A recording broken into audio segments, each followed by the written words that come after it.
Buenas tardes, gracias por acompañarnos a la segunda sesión del curso virtual La bioética en nuestra relación con los animales. El día de hoy vamos a tener una sesión en la que se van a abordar temas de principios éticos en la investigación y enseñanza con animales, para lo cual pues contamos con la presencia de la doctora Elizabeth Telles Ballesteros. Me voy a permitir leer brevemente su currículum. Elizabeth Telles es médica veterinaria, zootecnista y maestra en ciencias de la producción de la salud animal por la Facultad de Medicina y Veterinaria y Zootecnia de la UNAM, doctor en ciencias con mención honorífica por el posgrado en ciencias médicas, odontológicas y de la salud de la Facultad de Medicina, ganadora del premio Aurora Arnaiz Amigo en 2014 a la mejor tesis de doctorado en bioética titulada Bioética en la enseñanza con animales vertebrados en medicina veterinaria y zootecnia, alternativas y competencias profesionales. Sus áreas de investigación en bioética comprenden la zoética y la ecoética. Se ha desempeñado también como profesora de asignatura en el Seminario de Bioética de la Facultad de Medicina Veterinaria y Zootecnia por más de 10 años y es profesora colaboradora del Programa Universitario de Bioética, donde está apoyándonos con diversas actividades académicas y de difusión cultural, ¿no? Sin dar mayor introducción, los dejo con la doctora. El formato de la sesión va a ser que ella va a dar la ponencia y al final de la misma vamos a tener una media hora para poder tener nuestra ronda de preguntas y respuestas. Muy bien, muchas gracias, Samuel. Bueno, buenas tardes a todos y a todas. Me da mucho gusto estar con ustedes y pues agradezco la invitación al Programa Universitario de Bioética para participar en este curso que me parece tan importante. Y bueno, en la sesión de hoy vamos a reflexionar sobre el uso de los animales en la investigación y la enseñanza.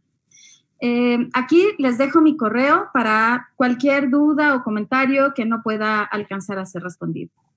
Muy bien. Bueno, para tal fin, dividí la plática en dos subtemas. En la primera parte, platicaremos brevemente sobre la situación de los animales usados en investigación y enseñanza. Y quiero centrarme en la segunda sección, en la propuesta de las 3 Cs, que es muy poco conocida, pero que considero que integra aspectos muy, muy importantes, como la propuesta de las 3 Rs, que sí es conocida, y que va de la mano con estos otros puntos que observamos aquí. Entonces, empecemos con la primera sección. Es innegable el conocimiento obtenido gracias a los animales, es decir, gracias a toda la información obtenida en la experimentación animal, se ha contribuido a lograr un mayor bienestar y mejor calidad de vida, tanto para el humano, pero también para los demás animales. Eso no se pone en duda. La experimentación biomédica en animales ha permitido conocer de forma más detallada y precisa, pues, la anatomía, la fisiología, la patogénesis de las enfermedades infecciosas y degenerativas, su tratamiento, su prevención. También se han utilizado para la producción de vacunas, fármacos o para el desarrollo de nuevas técnicas quirúrgicas y desde luego un tema que a mí me interesa mucho, que es la adquisición de habilidades y competencias profesionales. Pero sí que quiero empezar cuestionando si ese conocimiento se obtuvo mediante procedimientos adecuados y si se justificaría seguir haciéndolos de la misma manera. Y entonces aquí quiero presentarles algunos o los principales argumentos que se han esgrimido para justificar el uso de animales, ¿no? Y uno de ellos es que el uso de animales es más rápido y más barato, o que el confinamiento en laboratorios y centros de investigación nos posibilita, pues sí, claro, controlar múltiples variables. También se apela mucho a esta cuestión, esta idea de que así se ha hecho siempre y que por lo tanto debe seguirse haciendo. Entonces, esto se conoce como una falacia de apelación a la tradición y ya lo explicaremos después con ejemplos.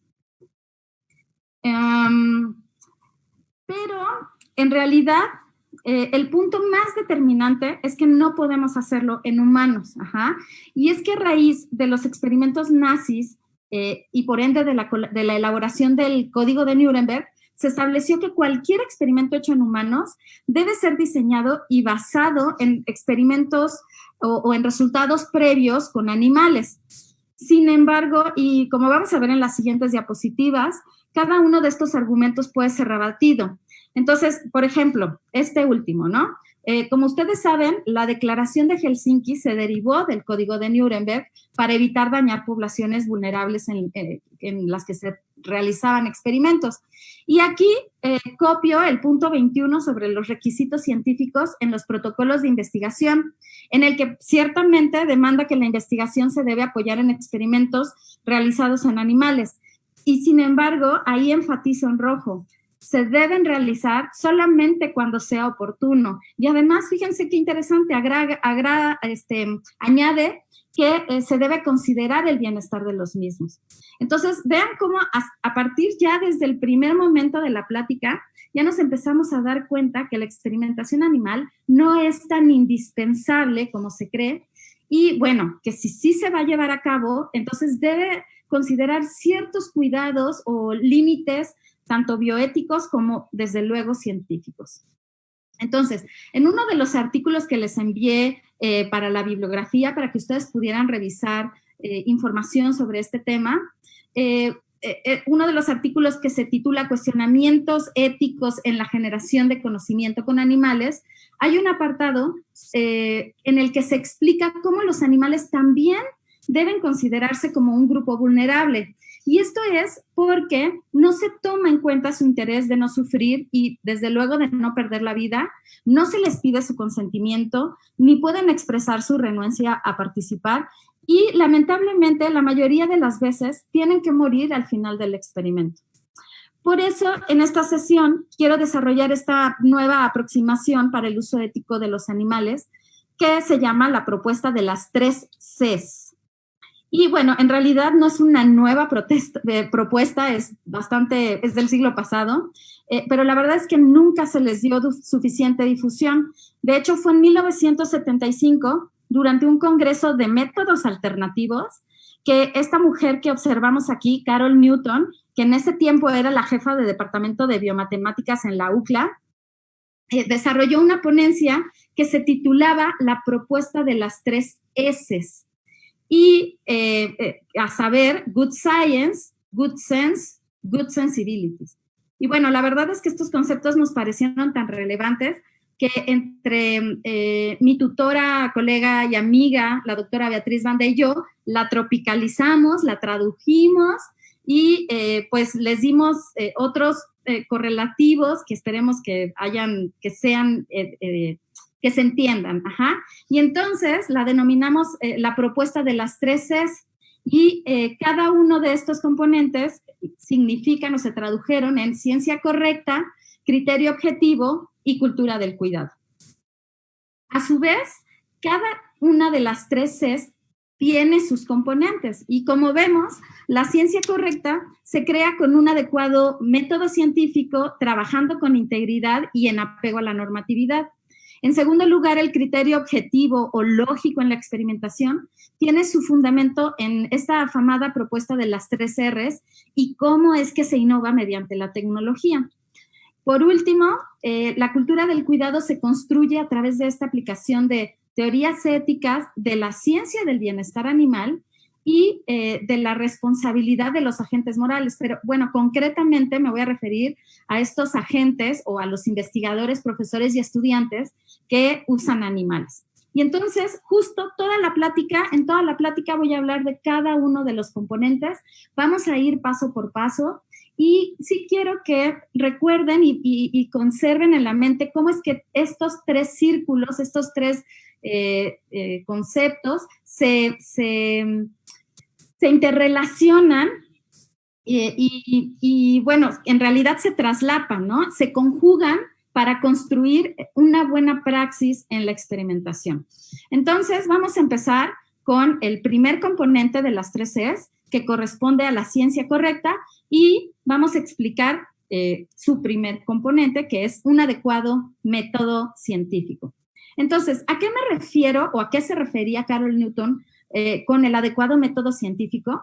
Pues a que los experimentos se diseñen mediante buenas prácticas de investigación y que los resultados puedan aplicarse en la medida de lo posible, pues que tengan resultados, ¿no? Sin embargo, fíjense cómo ya hay muchos autores, yo aquí cito alguno, que mencionan que el 89% de las investigaciones con animales no se pueden replicar debido a que, pues a varias circunstancias. Por ejemplo, diseños de estudio deficientes, a fallas metodológicas. También es que, la verdad, se encuentran muchas diferencias entre los resultados entre animales y humanos porque, bueno, los animales no imitan por completo la fisiopatología humana. Y entonces, generalmente, los animales prueba se componen de grupos homogéneos en género, en edad, y bueno, rara vez tienen comorbilidades o intervenciones que sí están presentes en los humanos. También se ha reportado que existe un fuerte sesgo de optimismo, y esto se debe pues a una fuerte competitividad y presión para publicar. Es decir, este sesgo de optimismo hace que solamente se publiquen los resultados positivos, porque esos son los que se premian, esos son los que se aceptan en las revistas, ¿no? Entonces, en consecuencia, pues los informes van a estar incompletos, es decir, no se reportan los resultados negativos o nulos. En esta gráfica se muestran los resultados del veterinario Andrew Knight. Él examinó la utilidad clínica de los modelos animales y seleccionó al azar 20 revistas, 20 bases de datos biomédicas. Y allí empezó a estudiar y empezó a revisar cuántas de estos estudios se podían replicar. ¿Qué es lo que encontró? Miren, en verde se ve que el 45% de estos estudios nunca fueron traducidos en ensayos clínicos. En rojo, el 18%, los estudios que se tradujeron, pues fueron contradichos. Y bueno, un 37% fueron replicados con cierto éxito. Sin embargo, al replicar estos experimentos o estos proyectos, se encontró que del 100%, digamos, de las investigaciones revisadas con animales, solamente el 10% fue probado o aprobado para su uso en pacientes.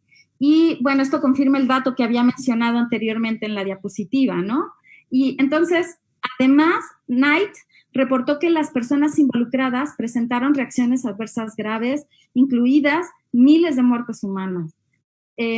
Otro parámetro que también se debe considerar para medir el éxito de las publicaciones son las veces en que un estudio es citado. Todos queremos que nos citen, ¿cierto? Pero fíjense qué interesante. De estos estudios, y como se observa en la gráfica, casi la mitad nunca vuelve a citarse. Otro tanto son citados, pero reconociendo que su metodología es deficiente. Y solo 14% fueron citados porque su metodología estaba aparentemente bien desarrollada.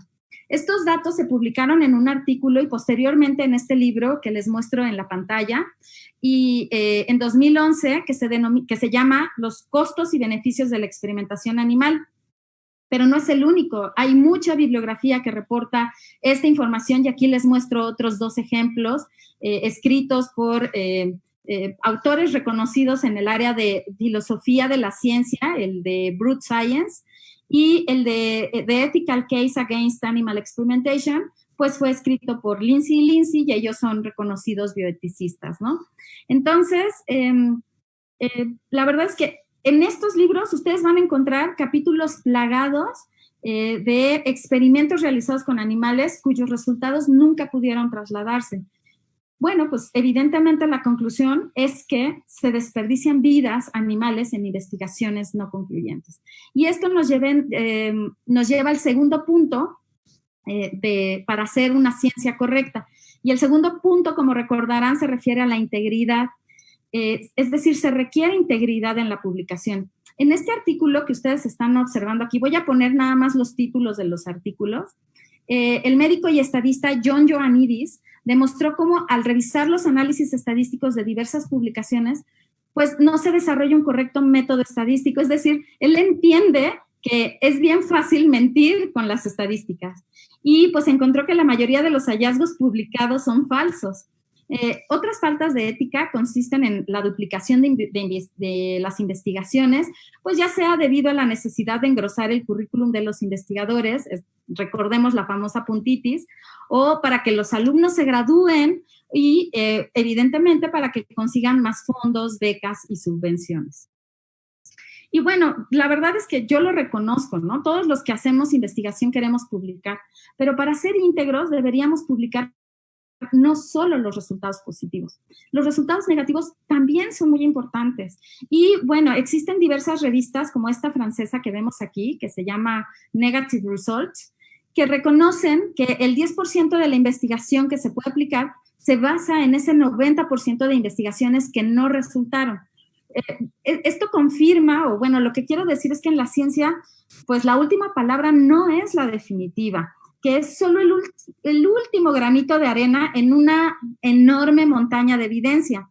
Entonces, como la ciencia es la acumulación de conocimiento, debemos, es un comportamiento ético, compartir esa información para que los que vienen detrás no repitan los mismos errores y entonces pues no se lastime a más animales para encontrar los mismos resultados que ya sabemos que son inválidos. Entonces, bueno, aquí les muestro varios ejemplos de journals sobre resultados negativos en biología, química, nanotecnología, física, ecología y evolución, y también en distintos idiomas. La primera es en inglés, todas las demás en francés, pero, por ejemplo, esta que agrego al último se puede publicar en español. Y bueno, muchos se preguntarán, no, pues qué sensacional, pero no nos dan puntos, ¿no? No nos dan puntos desafortunadamente no nos dan puntos por publicar esta información, aunque bueno, ya tenemos la información, incluso ya la estábamos preparando para publicar. ¿Por qué no realizar esa acción de integridad y compartirla? Y entonces, fíjense, es como señala este autor, que es un crítico biólogo, Jaime Teixeira, que cuando no se publican resultados negativos, se disminuye el potencial de mayor reproducibilidad. Entonces, yo los quiero invitar, o deberíamos ver la forma de que todos los científicos dejáramos de lado esta actitud egoísta con otros colegas y con los estudiantes, pues para beneficio de los mismos animales.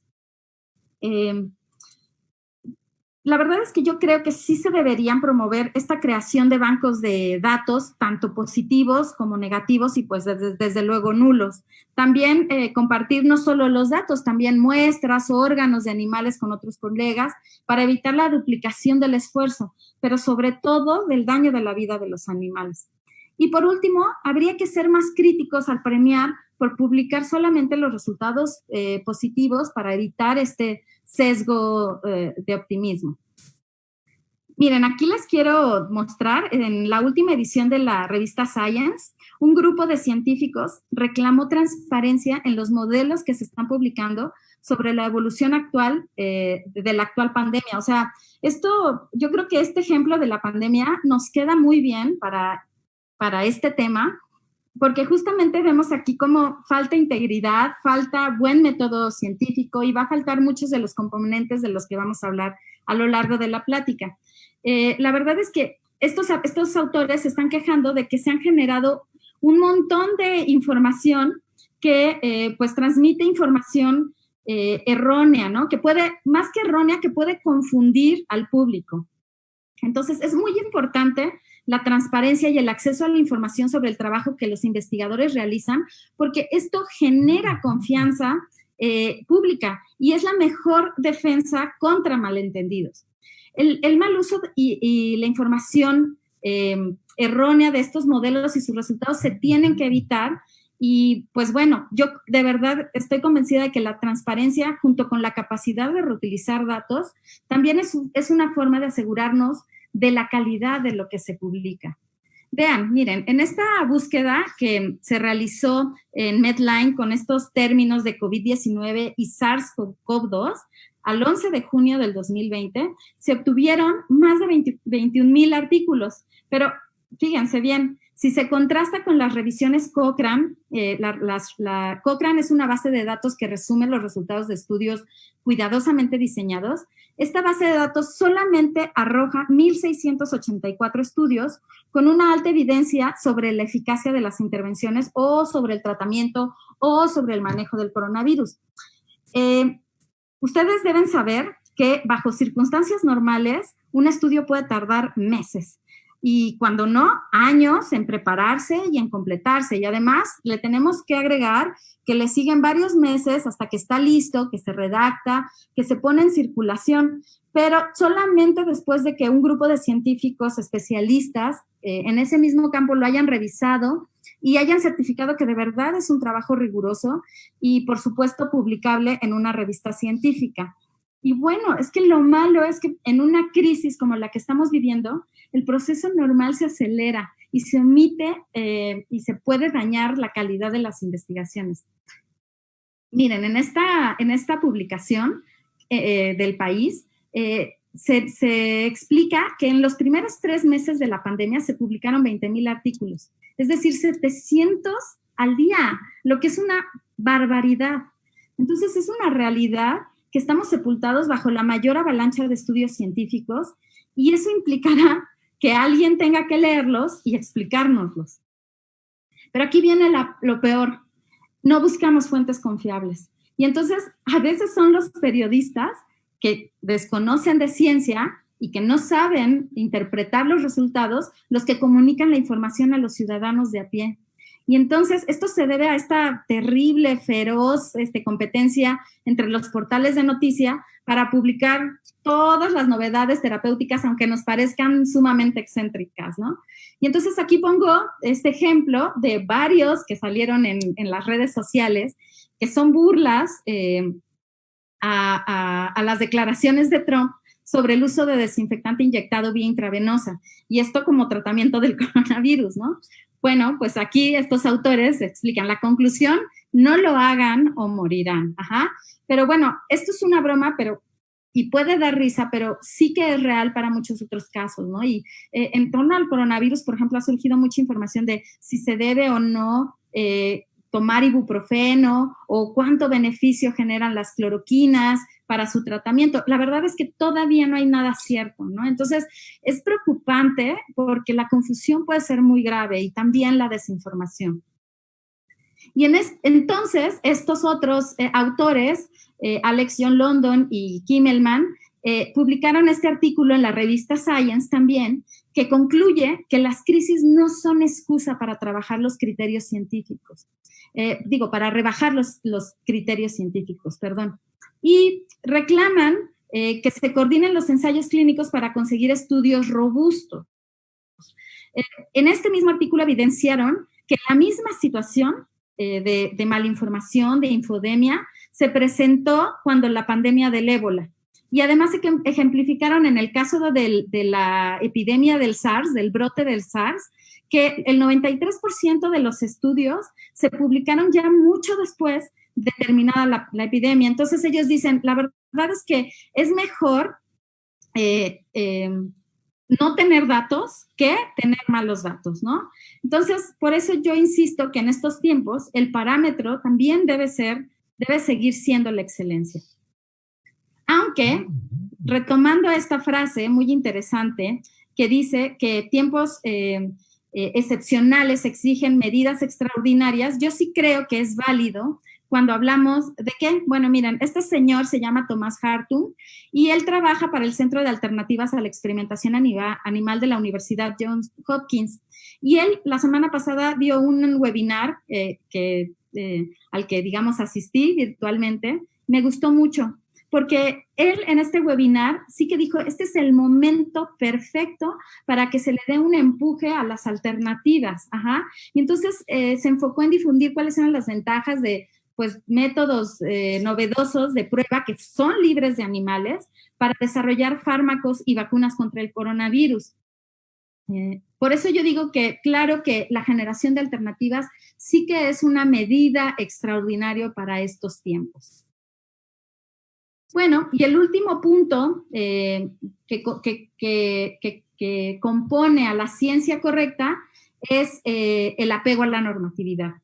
Debemos considerar que en nuestro país sí hay normatividad en torno a los animales de investigación. En primer lugar, tenemos el reglamento de la Ley General de Salud en materia de investigación,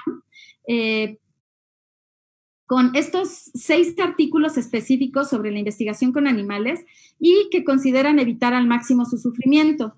También contamos con la Ley de Protección de los Animales de la Ciudad de México, de la que vamos a hablar en las siguientes diapositivas, lo vamos a retomar. Y desde luego la norma oficial mexicana 062, que establece las especificaciones técnicas para el cuidado y uso de los animales de laboratorio. Además, para los que vivimos en la Ciudad de México, la nueva Constitución, que entró en vigor hace casi 2 años, en su artículo 13b, reconoce a los animales como seres sintientes, que son sujetos de consideración moral y que su tutela es de responsabilidad común. Es decir, todos los que estamos escuchando esta plática en este momento, ya sabemos que nuestras acciones pueden afectar o beneficiar a los animales si lo pensamos, bueno, si somos investigadores o estudiantes o como consumidores también de productos que se prueban en animales. Bien, regresando a la Ley de Protección de los Animales de la Ciudad de México, todas las instituciones que realicen experimentación animal deben conformar comités institucionales de bioética que estén apegados a la normatividad, a la norma oficial mexicana. Y hablábamos ya, ¿verdad?, de la norma oficial mexicana 062, en donde en este apartado indica que todas las instituciones que vayan a realizar investigación, enseñanza, porque muchas personas se saltan la enseñanza, ¿no? O pruebas de constatación, deben de conformar un comité interno que sea de carácter institucional para el cuidado y uso de los animales de laboratorio. Estos comités están conformados de forma interdisciplinar por los investigadores, veterinarios, desde luego, médicos, biólogos, abogados, bioeticistas. He visto antropólogos trabajando en estos comités e incluso miembros de organizaciones animalistas. Y el fin de estos comités es revisar los protocolos que utilizan animales, ya que solamente con un dictamen de aprobación por parte del comité se pueden obtener los animales para las pruebas. También los comités pueden condicionar los protocolos, pero no es necesariamente malo, porque finalmente yo he participado en los comités y lo que hacemos es un trabajo en equipo, un trabajo colaborativo, porque al revisar el trabajo y comentarlo y hacer sugerencias o preguntas sobre cómo es que no se entiende lo que van a hacer, pues ayudamos también a los investigadores a robustecer su trabajo. Entonces, no es como algunos piensan que los comités buscan bloquear el avance científico. Y bueno, también es factible rechazar los protocolos, desde luego, porque hay protocolos que nada más no aportan mucha calidad científica.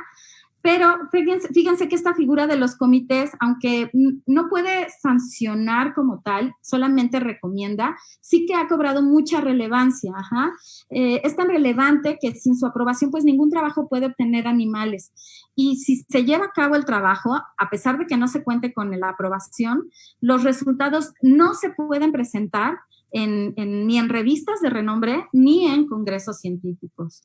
Entonces es muy importante trabajar de la mano con el comité y esta fue la razón para que el año pasado, en cumplimiento del plan rector, la UNAM acordara la conformación de comités de cuidado y uso de animales para la enseñanza e investigación en todas las facultades y centros de investigación que pues aún no contarán con uno.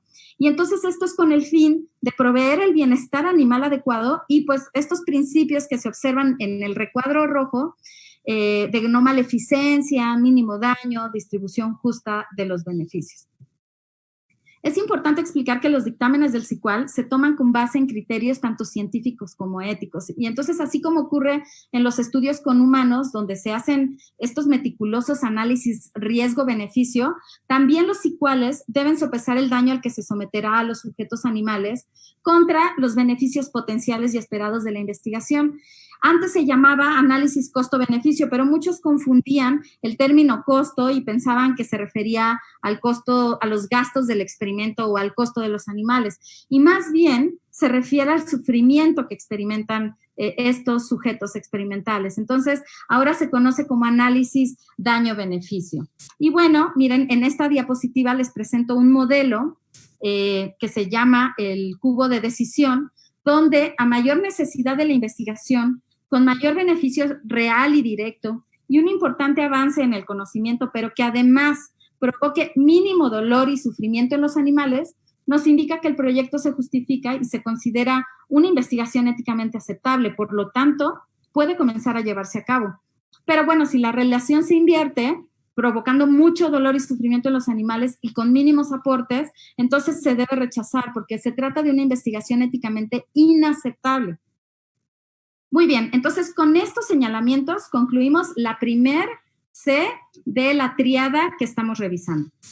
La segunda C, denominada criterio objetivo, se sostiene en estos tres pilares que son muy importantes y ampliamente conocidos y que se conoce como la propuesta de las tres R's. Estos se crearon el siglo pasado gracias al libro escrito por Russell y Borch, vean, desde 1959, y que se titula Los principios para las técnicas experimentales humanitarias. La verdad es que yo he notado que a veces existe una resistencia a la propuesta porque se cree que implica cero experimentación con animales. Pero cuando estamos hablando de alternativas, en realidad es el conjunto, las tres R's, porque hay que recordar que en algunos casos pues todavía es necesario utilizar animales, pero sí que lo vamos a hacer con criterios mucho más cuidados y con mayor escrutinio respecto, por ejemplo, a la selección de modelos o al uso de tecnologías que sean más recientes. Bueno, y como vemos en la diapositiva, la verdad es que no es baladí que la primera R a considerar sea el reemplazo. ¿Por qué? Porque la normatividad así lo requiere. Esta ley, en su artículo 47, dice que los experimentos en animales solamente se justifican cuando se tenga conocimiento acreditado para trabajar con animales, es decir, no cualquiera, nada más porque sí, porque dice que es investigador, ya puede trabajar, necesita haber tenido preparación previa, cuando no puedan obtenerse resultados con otras alternativas, cuando sean de verdad necesarios y que no se puedan sustituir por esquemas, dibujos, películas, fotografías u otro procedimiento análogo. Bueno, actualmente existen múltiples organizaciones y revistas que contribuyen con la generación de alternativas. Yo particularmente me gustan mucho, por ejemplo, Altox, Alweb o CAT, que es el Centro de Alternativas para Pruebas en Animales. También he revisado parte del Centro de Validación Europeo para Métodos Alternativos, ECVAM, o FRAME, el Fondo para el Reemplazo de Animales en Experimentos Médicos. Interniche también, que comparte modelos animales para la enseñanza, o el Centro Nacional de las 3 R's, del que, por cierto, descargué mucho de la información que viene en esta presentación, así como, claro, la UFAU, que es la Federación de Universidades para el Bienestar Animal. Todos los que están en esta lista participan de una u otra manera en generar documentos o boletines informativos, comunicaciones, brindan apoyos en fondos para investigación sobre alternativas, también otorgan premios anuales a las mejores propuestas, informan y prestan modelos de reemplazo de animales en la enseñanza y claro que también apoyan en la validación de los métodos alternativos. Por eso lo primero que se debe hacer antes de realizar un experimento en animales es realizar una búsqueda exhaustiva en bibliotecas científicas para revisar qué se ha hecho ya y no repetir los estudios. También buscar si existen alternativas en la experimentación. Por ejemplo, en el buscador de Bibliotecas Nacional de Medicina se pueden utilizar términos MESH como Animal Use Alternatives, Models, Animals, Animal Welfare, Research Design, Housing Animals, o sea, hacemos todo el conglomerado de conceptos y se hace esta búsqueda. ¿Las diapositivas sí se están viendo bien? Ok, gracias. Bueno, y aquí les dejo una estrategia de búsqueda de pirámide de métodos alternativos que se puede revisar en la liga de YouTube que está aquí abajo, en donde se explica una metodología que me pareció muy sencilla, que va de la punta de la pirámide hacia abajo, hacia la base, y empieza por buscar en bases de datos muy, muy especializadas lo que yo estoy buscando, y cada vez va ampliando más la búsqueda para que si de pronto no había tanta información sobre el tema, ya me pueda dar un indicio de si voy bien, si la idea que tenía de investigación se puede echar a andar o no. Bueno, ¿se acuerdan de la falacia de apelación a la tradición de las primeras diapositivas en la que se aseguraba que la experimentación se ha hecho siempre con animales así? Bueno, esto es una aseveración falaz, puesto que con los importantes avances tecnológicos se puede obtener muchísima información sin utilizar animales. Y la verdad es que se ha observado una resistencia al cambio de paradigma, en donde convenientemente adoptamos con entusiasmo nuevas tecnologías en múltiples áreas, pero todavía no en la experimentación animal. Y por eso es que se sigue evaluando la seguridad farmacéutica y toxicológica con pruebas usadas desde hace 50 años. ¿Cómo es posible? Entonces, vean, lo vemos, por ejemplo, en este mediático caso que circuló en octubre del año pasado sobre el cierre de un laboratorio privado en Alemania. Y es que organizaciones animalistas evidenciaron que se realizaban experimentos realmente atroces para pruebas farmacológicas y de toxicología. Y bueno, casos como estos, la verdad es que de evidencias de malos tratos a los animales abundan en redes sociales, y habría que ir a investigarlos. En este caso fueron ciertos, pero fíjense, estas pruebas toxicológicas sí que ya se pueden reemplazar con la primera alternativa de la que voy a hablar. ¿Y a qué alternativa me refiero? A los modelos computacionales. Como lo mostramos en este artículo que se publicó en 2018, pues ya existen modelos computacionales que son sumamente eficaces para reemplazar con éxito a los animales, con los que se obtienen resultados además superiores para estas pruebas toxicológicas. Ajá. Este es un reemplazo total de los animales. Puede haber reemplazo total o parcial. Otra forma de reemplazo es el uso de técnicas in vitro. Puede ser a través de células troncales, de cultivos celulares y de tejidos de procedencia ética, por ejemplo, donaciones de tejidos de humanos que consientan y en los que se puede estudiar la respuesta celular en un sistema, digámoslo así, cerrado. Con estos datos, pues ya se puede contar con información preliminar para estudios in vivo, es decir, son como pasos. Ya se usan además este tipo de pruebas en la industria cosmética, como decía, también en la toxicológica o en el análisis preliminar de moléculas o productos químicos.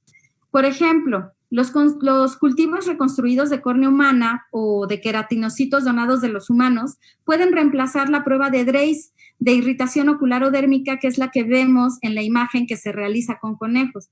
Y en lugar de estar dañando a los animales, pues se pueden utilizar estas alternativas que son más fáciles de realizar, más baratas y además más rápidas.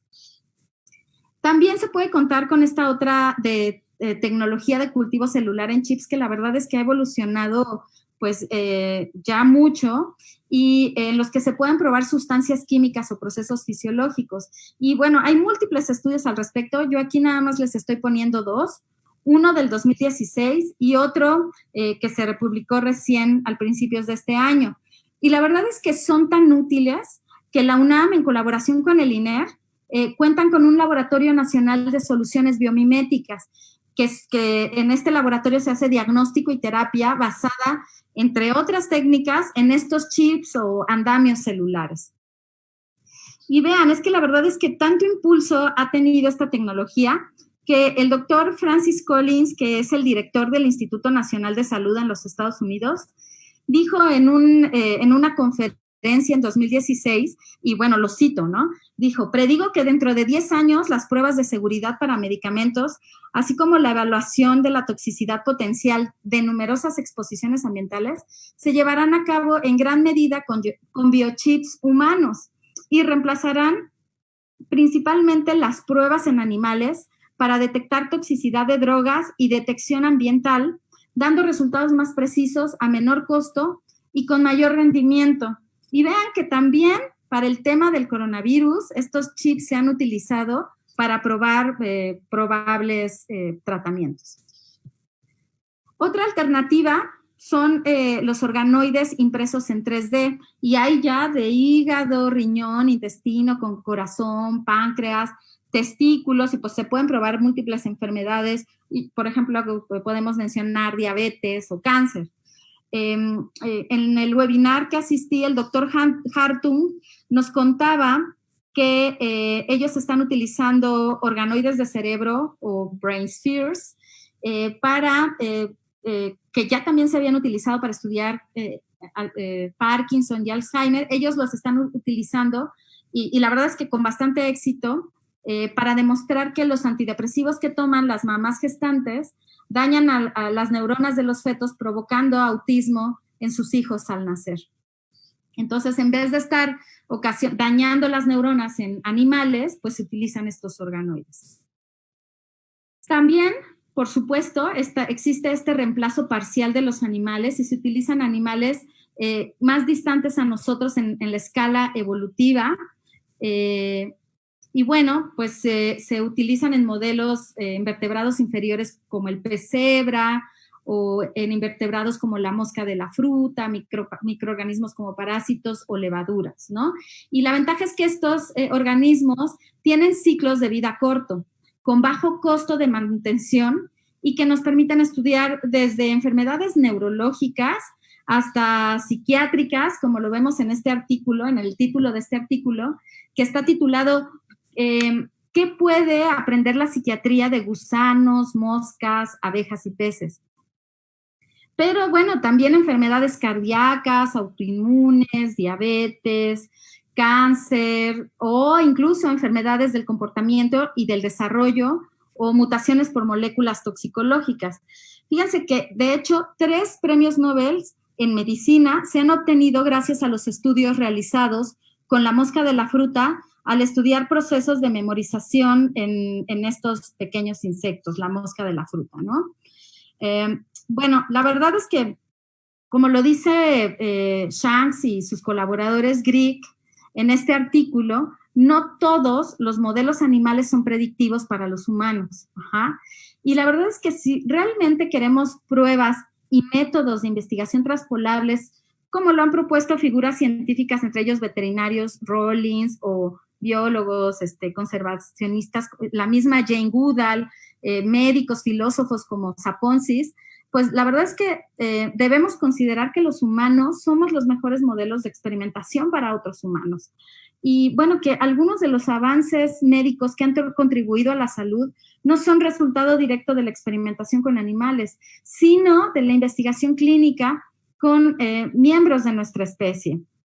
Entonces, la verdad es que el control de muchas enfermedades, como prácticamente está sucediendo con el coronavirus, se debe a medidas preventivas de sana distancia, de lavado de manos, de saneamiento y de cambios dietéticos. Entonces, claro que creo yo que la experimentación con humanos es adecuada siempre y cuando se vigilen todas las consideraciones éticas y de consentimiento informado, pues para evitar que se repitan estos casos paradigmáticos de experimentación con presos políticos, individuos vulnerables, o como el caso Tuskegee o los experimentos de los nazis con los judíos.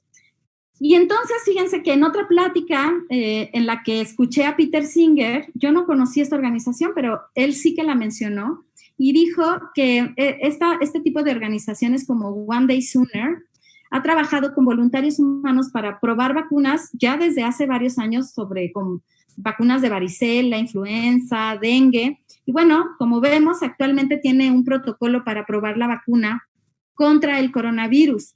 Y vean qué interesante, ya hay más de 28,000 voluntarios de 102 países. O sea, ustedes entran a la página y ahí obtienen toda la información de cuáles son los riesgos, cómo se lleva a cabo el protocolo, etcétera. Y algo de lo que encontré que me pareció muy interesante y que creo que es por lo que debemos apostar, es que la ventaja de probar vacunas con humanos saltándonos el paso de los animales es que pueden reducir el tiempo en que se puede obtener una vacuna exitosa, y ya lo vemos ahí, de 18 meses tal vez más a 12 meses o tal vez menos, ¿no? Entonces, bueno, esta es una opción y para los que estén interesados en el tema y estén preocupados por la seguridad de los humanos, yo les dejo aquí este link de este libro que se publicó el año pasado. Es un libro muy reciente y es de descarga gratuita. Y bueno, en este libro hay un capítulo que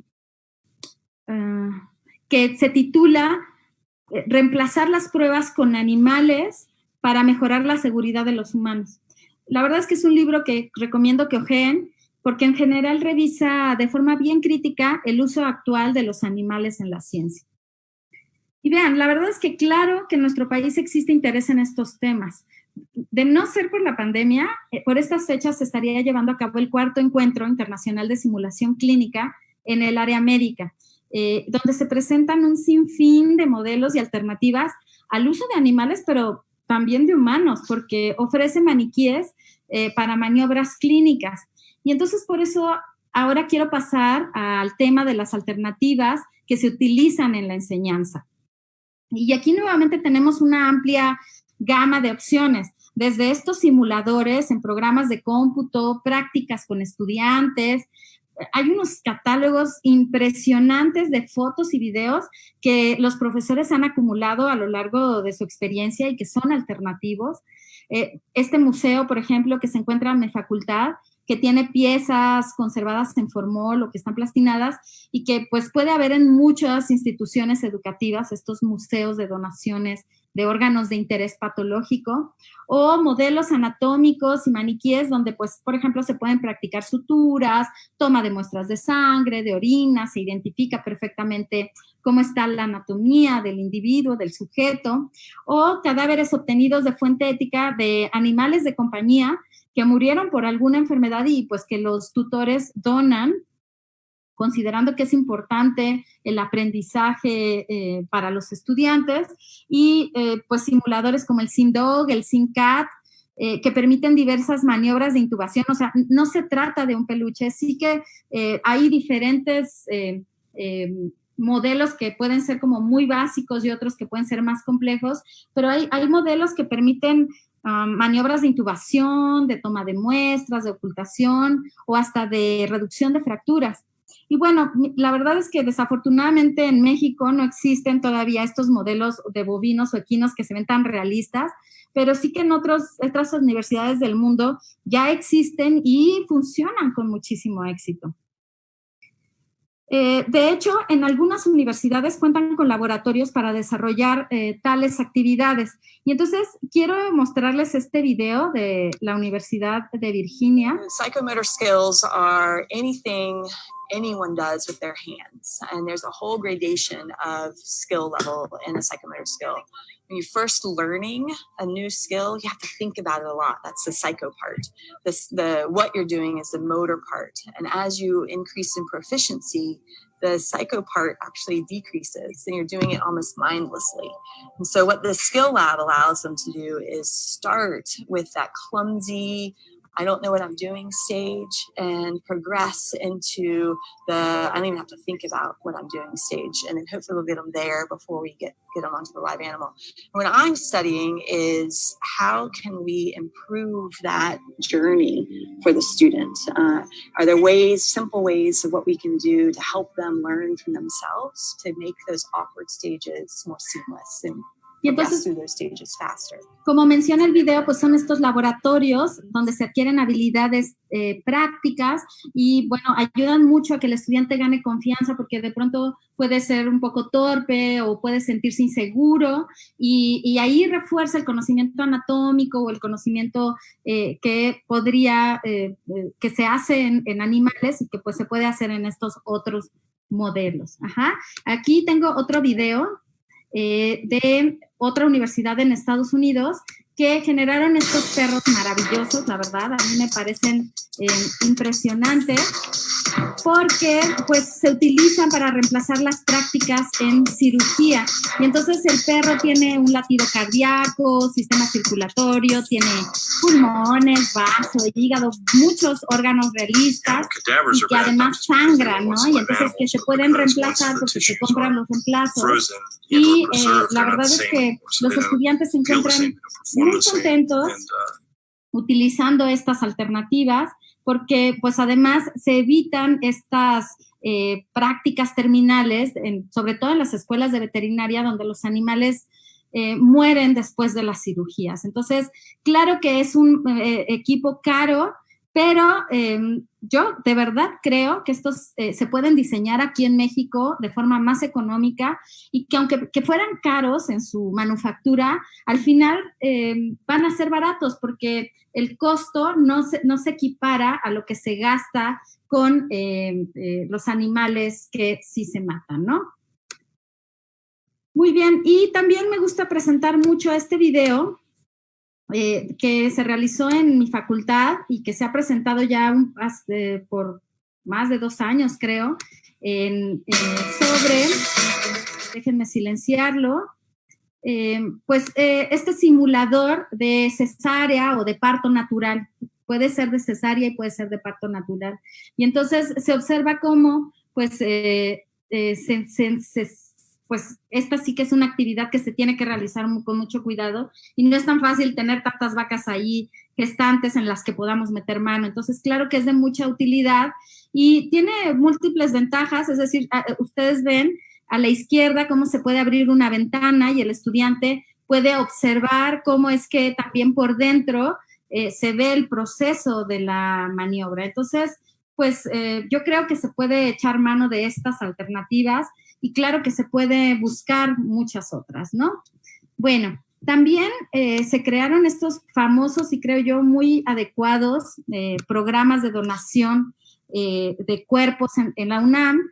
Una vez que te mueres, tú puedes decidir si quieres que tu cuerpo sirva para la investigación o para la enseñanza y pues la verdad es que son de utilidad para que los estudiantes practiquen y aprendan con ellos, claro, siempre bajo estrictas normas éticas. Ajá.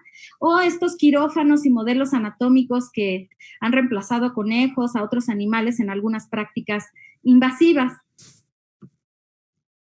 Y entonces, por ejemplo, vemos cómo en las facultades de medicina, de odontología, en la escuela de enfermería, ya se cuentan con estos centros de simulación anatómica donde pueden realizar múltiples maniobras para que los estudiantes adquieran habilidades que son realmente importantes dentro de su profesión.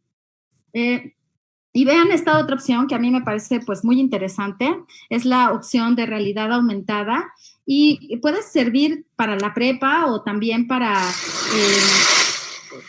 voy a silenciar, perdón, o para materias como anatomía, fisiología, y bueno, es que la verdad es que utilizar esta realidad aumentada es como el tipo de tecnología que se utiliza para estar capturando Pokémones con el celular en la calle. Y bueno, la verdad es que yo creo que muchos chavos les gusta esta tecnología, la saben manejar muy bien. Y yo creo, la verdad es que en varios foros he propuesto este tipo de aplicaciones y he propuesto que se deberían impulsar servicios sociales o trabajos de tesis que sean interdisciplinarias, en donde colaboren ingenieros biomédicos, biólogos, diseñadores, químicos, veterinarios y médicos, desde luego, para crear este tipo de aplicaciones o programas o simuladores o los maniquíes que habíamos visto con materiales, ¿no? Con ingeniería de materiales o cuestiones que se pueden trabajar desde la nanotecnología. Es decir, yo creo que el límite es el cielo, ¿no? Y que qué mejor uso para dar a la tecnología que este trabajo colaborativo, y además sin dañar, sin necesidad de hacer estas tesis donde se dañan animales y pues la verdad es que no aportan mayor utilidad, ¿no? Y claro, no quiero que piensen que solamente se va a practicar con alternativas. Dejé al último este caso de practicar con casos de la vida real, pero a mí me parece el más importante en veterinaria porque sí que es muy importante desarrollar esa habilidad manual para las competencias profesionales requeridas, pero en casos en donde los animales puedan ser beneficiados, y esto solo puede ocurrir en los hospitales escuela o en consultorios veterinarios y médicos donde pues un académico que es un clínico practicante vaya guiando paso a paso al veterinario y evite que cometa pues errores que puedan afectar la vida del animal. Y entonces, pues la verdad es que es muy bonito ver cómo los estudiantes tratan a los animales y pues se les dan un seguimiento hasta que se les da de alta. Entonces, La verdad es que aquí se benefician ambas partes, me parece muy correcto. Siempre les digo a mis estudiantes, participen en campañas de esterilización, en campañas de desparasitación, de vacunación, porque ahí claro que se benefician estos animales. Ajá. Y bueno, para aquellas personas que todavía no están convencidas y que consideran que las alternativas implican dar un paso atrás, pues sí que les quiero informar que ya existen artículos e investigaciones que han probado su eficacia. Y la verdad es que la enseñanza, en comparación con la técnica lesiva de la enseñanza tradicional, es mucho mejor. O bueno, como vemos en la gráfica, si sumamos el área azul y el área ámbar, se prueba que los estudiantes sometidos a la enseñanza con alternativas aprendieron de forma equivalente o superior. Y claro, un pequeño porcentaje sí que es más kinestésico y requiere hacer muchas cosas pues manuales, pero pues esto se logra con las alternativas que habíamos mencionado anteriormente.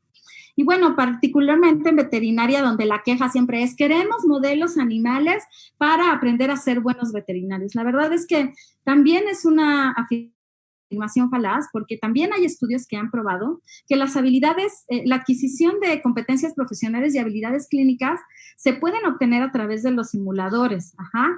Entonces, yo creo que pues claro que se puede rebatir ese argumento de la falsa necesidad de estar teniendo bioterios inundados de animales exclusivamente para enseñanza. Otro prejuicio es que la alternativa es más cara que el simulador.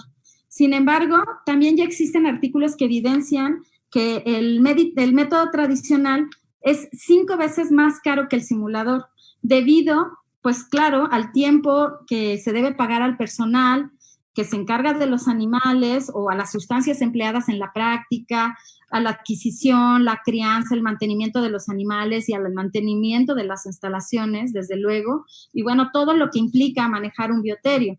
Entonces, estamos hablando de gastos constantes, a diferencia de las alternativas que reemplazan a los animales, porque aunque, como mencionaba, en un principio pueden parecer caras o que la inversión inicial es un poco pesada, con el tiempo se amortizan y pues se pueden utilizar en múltiples ocasiones. Entonces, la verdad es que las alternativas cuentan con estas ventajas y otras más, por ejemplo, mayor potencial para el aprendizaje personalizado, mayor capacidad de repetición, aumento en la confianza del estudiante y satisfacción al lograr el aprendizaje, mayor cumplimiento de la normatividad, desde luego, y mayor integración de la perspectiva clínica y de la perspectiva ética. Todo esto lo pueden volver a revisar con calma en el artículo que también les pasé como parte de la bibliografía, que se llama Víctimas de la Educación, escrito por el doctor Bustillan. Y bueno, aquí también les dejo otro libro del veterinario Jonathan Balcom, que aborda este tema sobre los problemas, sobre las alternativas y las recomendaciones de los animales en la educación superior. Y bueno, hay mucha información. Les recuerdo que hay mucha información.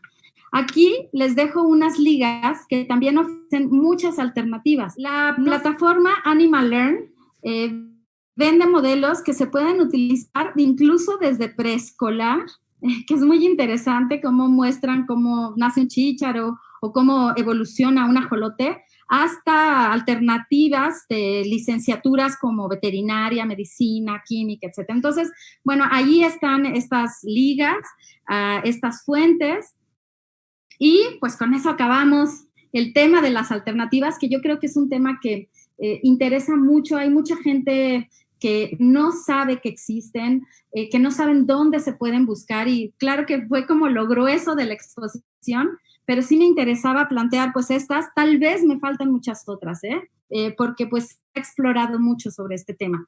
Y entonces ahora pasamos a la segunda R de la propuesta de las R's, hacer una ciencia objetiva. Y el sustento legal de esta segunda R se encuentra en la Ley General de Sanidad Animal, en su artículo 20, párrafo 2, que dice o que señala que se deberá reducir al mínimo indispensable el número de animales vivos en experimentos. Ajá.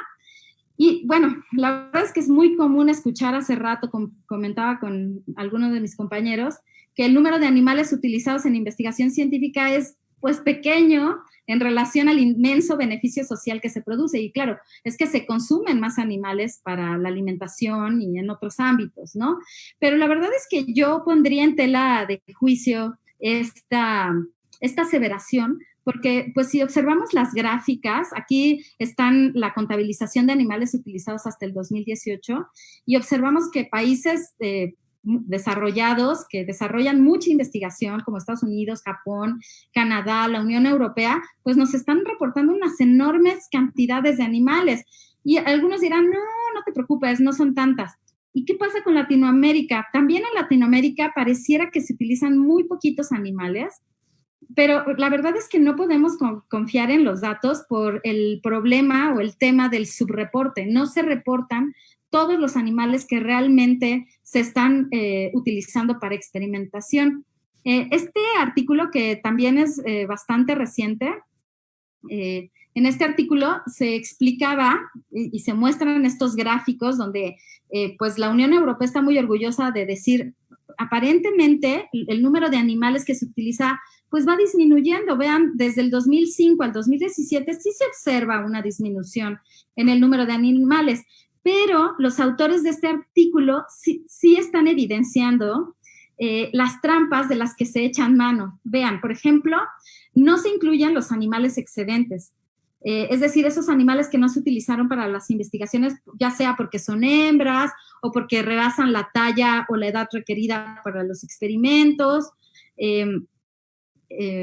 o porque los programas reproductivos de los bioterios no están suficientemente controlados y a veces nacen más de los que pueden tener dentro de las instalaciones. Ajá.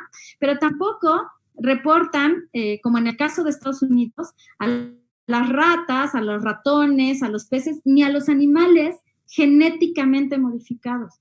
Y esto la verdad es que sí preocupa porque sabemos que el 90% de los animales, si no es que más, que se usan en investigación y enseñanza corresponden a este tipo de especies o de animales genéticamente modificados. Entonces, francamente, no se cuentan con datos confiables que nos ayuden a dimensionar el número real de animales utilizados. Y aquí sí quisiera incluir una reflexión en torno a los animales genéticamente modificados. Pues surge esta paradoja de la que ya algunos se han dado cuenta, ¿no? Aunque la intención de diseñar animales genéticamente modificados es buena, porque pues gracias a esto se puede activar, eliminar genes, diseñarlos para que se expresen las versiones, digamos, humanas de enfermedades que nos permitan resolver o corregir las anomalías en la salud de los humanos. O sea, en los humanos sí se busca una eugenesia, pero es a costa de la salud de los animales, porque pues se desarrollan individuos defectuosos o enfermos a los que se les ha modificado de forma negativa en esta suerte de disgenesia. Ajá. Y entonces, pues definitivamente no podemos decir que sean animales que se encuentren bien o en bienestar. Y entonces, por ejemplo, volviendo al caso del tema del coronavirus, ¿para qué probar en animales genéticamente modificados si ya sabemos, cada vez se obtiene más información, y bueno, que hay animales domésticos como el gato, que es un animal que se puede infectar de forma natural y que tiene una susceptibilidad alta? Entonces, ¿por qué no utilizar a esos animales en vez de estar infectando o modificando a los animales para que pues presenten esa molécula a la que se adhiere el coronavirus, ¿no? Y entonces, por eso debemos aplicar el principio de mínimo daño, reduciendo, claro, en primer lugar el número de investigaciones a través de esta minuciosa revisión en literatura especializada que ya habíamos mencionado, y así no estamos duplicando experimentos, ¿verdad? Y en segundo lugar, pues reducir el número de animales de tal forma que sea estadísticamente significativo, buscando maximizar la información obtenida sin necesidad de repetir el experimento, es decir, tampoco usar tan poquitos animales que no nos arrojen datos importantes. Y bueno, en tercer lugar, compartir información, datos y órganos, como también ya se había mencionado. Entonces, nuevamente les recuerdo, cada círculo de la propuesta de las 3 Cs se va concatenando y se va complementando. Ajá. La última R consiste en el refinamiento de las técnicas experimentales y esto se logra desde que se elige un modelo animal adecuado. Además, buscando métodos de toma de muestra o quirúrgicos o diagnósticos o terapéuticos que sean lo menos invasivos posibles. También utilizando tranquilizantes, anestésicos y, desde luego, también utilizando analgésicos, porque pareciera que esto, muchas personas, muchos veterinarios incluso dicen, no, ya, ¿para qué uso analgésicos? Ajá. Esto es para minimizar el estrés o el dolor que puede ocurrir antes, durante y después del experimento. Y entonces justo ese es el reto de los veterinarios, determinar cuándo los animales presentan disconfort. Y vean, aquí tenemos estas escalas GRIMAS que se han realizado en ratones, ratas, conejos y que nos indican una tabla que va desde leve, moderado hasta severo y que con los rasgos faciales nos están indicando si el animal ya se encuentra con mucho dolor. Ajá. Y bueno, también existen tablas en borregos, en rumiantes, en equinos. Y lo que yo les quiero decir con este tipo de refinamiento es que se deben mejorar los métodos, porque pues sí se ayuda a reducir el sufrimiento en los animales. No estoy diciendo, hay que inventar nuevos modelos y nuevas formas, sino mejorar lo que ya existe. Y claro que esto implica un ejercicio de humildad, de reconocer que a lo mejor yo estudié hace 20 años o hace 30 años, o claro que estudié hace 5 años, pero las metodologías se pueden ir modificando y mejorando. Y entonces tengo que estudiar qué es lo que está vigente y pues cuestionarme si realmente las técnicas son lo mejor, realmente lo mejor. Bueno, en este artículo que les presento, se explica que los animales necesitan 2 semanas para aclimatarse a nuevas condiciones. Es decir, si moviéramos una caja del bioterio al laboratorio donde se va a realizar la práctica o el experimento, los parámetros fisiológicos de los animales se van a alterar y obviamente esto va a modificar los resultados obtenidos, provocando que tal vez no sean reproducibles. Ajá. Entonces, una forma de evitar este efecto deleterio es socializando a los animales y condicionarlos con premios, con un manejo más amable, más cuidadoso, más tranquilo, desde antes de que empecemos con el experimento, y así estamos evitando que no se estresen. Ajá. También se les puede brindar enriquecimiento ambiental con juguetes, con perchas, con lugares para que escalen, con espacio suficiente para poder socializar con otros miembros de su misma especie y que se distraigan y se encuentren menos estresados.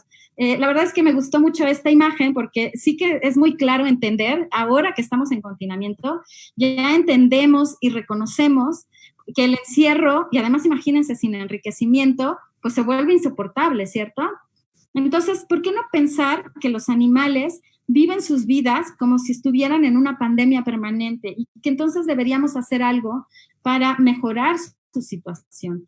Y pues esa parte de esas acciones es reconocer cuál es el grado de daño que se les va a causar a los apéndices, a los animales. Vean que en el apéndice A de la norma 062 mencionada anteriormente, se pueden revisar las categorías de acuerdo al grado de invasión, molestia o daño producido. Y bueno, se tienen desde las menos invasivas en la categoría A hasta las muy lesivas o mortales correspondientes a la categoría D. Y así, bueno, uno como investigador o el comité de ética podrá distinguir si el protocolo si en el protocolo se están considerando pues todas estas condiciones de refinamiento para disminuir el dolor. Y bueno, también reconocer que los animales deben contar con atención médica siempre disponible. Y esto con el fin de determinar el punto final del experimento. Si nosotros nos estamos dando cuenta que el animal está sufriendo de manera insoportable, entonces es el momento en que se debe retirar al animal del experimento para administrarles eutanasia. Y bueno, desde luego que también se refina cuando se administran métodos de muerte adecuados, estos métodos que no causen ansiedad o sufrimiento. Idealmente se deben realizar con sobredosis de anestésicos para provocar paro cardiorrespiratorio y más bien la pérdida de la conciencia y después el paro cardiorrespiratorio.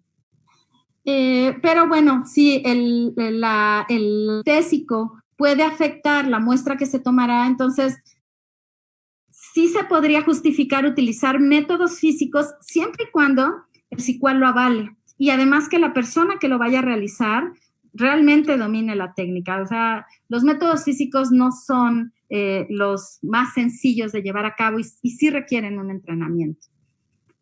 Muy bien. Entonces, con esto terminamos el segundo ciclo, el segundo círculo de las 3 Cs de la propuesta, y creo que hasta ahorita vamos bien de tiempo. Vamos a pasar al tercer punto, que corresponde a la cultura de cuidado y que tiene como ejes las teorías éticas, el bienestar animal y la responsabilidad. Entonces, debemos partir de la idea de que la bioética no es excluyente, sino que amplía nuestro círculo de consideración moral hacia otros vivientes. En este caso nos vamos a centrar, claro, en los animales no humanos que se utilizan en la investigación, pero claro que también se puede extender en las carreras de biología hacia las plantas, hacia los insectos o las plantas, ¿no? Como lo vieron en su clase pasada, el padre de la bioética, Fritz Jaar, extendió el imperativo categórico de Kant hacia todos los vivientes. Y esto es parte de la cultura de cuidado. Tendríamos que estar buscando tratarlos como un fin en sí mismos, de ser posibles como un igual, sobre todo considerando que son sintientes, como nos recuerda Jeremy Bentham. Entonces, de hecho, las características de sintiencia y conciencia en los animales son los criterios de estas éticas océntricas para ampliar nuestra consideración moral. Y aquí les presento a Peter Singer, que en su libro de Liberación Animal, y Tom Regan en su libro El caso por los derechos de los animales, que como vemos ahí en la diapositiva ya fue traducido al español, pues tenemos que reconocer que debemos cambiar nuestras actitudes hacia estos individuos que tienen sistemas nerviosos centrales, en los que se ha comprobado que son capaces de experimentar placer y dolor, que tienen emociones, que tienen vidas mentales, que son conscientes de ellos mismos y de lo que les rodea, y que estas corrientes éticas sientan las bases para un trato ético en el que se consideren los intereses y necesidades vitales de los animales. Fíjense que sobre esto se puede hablar muchísimo, pero no quiero abundar mucho porque estoy segura que sobre esto van a hablar en la sesión de la siguiente semana y desde luego en la última sesión con pues nuestro admirado doctor, maestro y doctor Alejandro Herrera, ¿no? Entonces, baste decir que debemos considerar el bienestar de los animales para no incurrir en este tipo de discriminación negativa denominada especismo. Este término, que implica la discriminación de individuos que no pertenecen a nuestra especie, fue acuñado por este señor que vemos, Richard Ryder, en su libro titulado Víctimas de la Ciencia. Y la verdad es que es muy importante evitar el especismo para, en consecuencia, evitar incurrir en este término que se conoce como el doble estándar ético. Es decir, por un lado, pareciera, o sea, los investigadores, los que trabajamos con animales, a veces decimos, qué bien que los animales experimentan dolor y sufrimiento como nosotros y tienen semejanzas morfofuncionales porque pues son un modelo confiable para obtener resultados que sean aplicables a nosotros.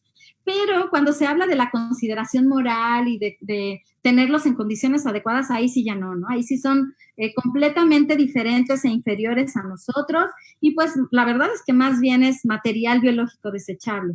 Pero pues no, la verdad es que si los animales son similares a los humanos, debería ser casi igualmente inaceptable someterlos a procedimientos a los que no someteríamos a los humanos. Entonces, el zoocentrismo nos invita a reflexionar que los animales no son cosas ni medios para nuestros fines, que en este caso es la experimentación, y que son sujetos con un valor intrínseco o inherente, y que deben ser descritos en un rubro específico dedicado a sujetos experimentales o sujetos de estudio, como se haría con los humanos participantes en estos proyectos, en estos protocolos de experimentación, en lugar de ponerlos en el rubro de material y métodos, porque pues claro que ahí se está denotando que los estamos viendo como simple material biológico. Pero fíjense que el zoocentrismo no es la única teoría con la que contamos. También podemos echar mano de los principios planteados por el biocentrista Paul Taylor para resolver conflictos de intereses. En su libro titulado Respeto por la naturaleza, él plantea 5 principios, ¿no? Y ¿cómo es que se deben jerarquizar, digamos, estos principios? Bueno, primero se debe aplicar la justicia distributiva. Cuando surgen conflictos entre las partes, se aplican los principios de proporcionalidad de intereses y mínimo daño, y entendiendo que como se van a utilizar a los animales en experimentación, pues se van a dañar y vulnerar sus intereses, entonces se aplica la justicia restitutiva. Y por último, el principio de defensa propia o autopreservación. No se preocupen, en las siguientes diapositivas voy a explicar a qué me refiero con cada uno. Justicia distributiva se aplica cuando los animales que utilizamos en los experimentos pueden acceder a los beneficios de los resultados. Ajá. La verdad es que esto casi nunca ocurre porque es bien difícil garantizar que vamos a mantener vivo al animal y vamos a obtener los resultados. Ajá. Entonces, pues justamente hay una competencia, hay un conflicto de intereses entre el interés vital del animal y el del humano. Entonces, por eso tenemos que echar mano de los siguientes conflictos para ir conciliando las condiciones. Y entonces, pues en segundo lugar, consideramos el principio de proporcionalidad, que era esto que yo comentaba, de poner en la balanza los intereses que se contraponen y siempre reconocer cuáles son estos intereses, cuáles son los vitales y de quién, y cuáles son los secundarios y de quién. La verdad es que la regla, según Taylor, es que la balanza siempre se debe inclinar en favor de los intereses vitales, sea la especie de quien sea, ¿eh? Él no es parcial y no da prioridad a los humanos, es decir, no es especista, Paul Taylor, ¿no? Por ejemplo, en este ejemplo, ¿no? En el caso de las pruebas cosméticas, las pruebas de irritación ocular o dérmica en la que se prueban maquillaje, no sé, productos para el hogar, tintes para el cabello, etcétera, causan úlceras en los animales y así se detecta o así se mide el grado de irritación y pues esto les va a causar sufrimiento. A veces es tanto el dolor que se sacuden y se pueden llegar a desnucar por la necesidad de rascarse y de no sentir esa irritación. Ajá. Entonces, como ya vimos en esta balanza, se deben poner y se debe inclinar la balanza hacia los intereses vitales del animal de no sufrir, de no sentir dolor, contra el interés secundario de maquillarse. Y la verdad es que también ya existen alternativas superiores al modelo animal, como habíamos mencionado en unas de las diapositivas anteriores.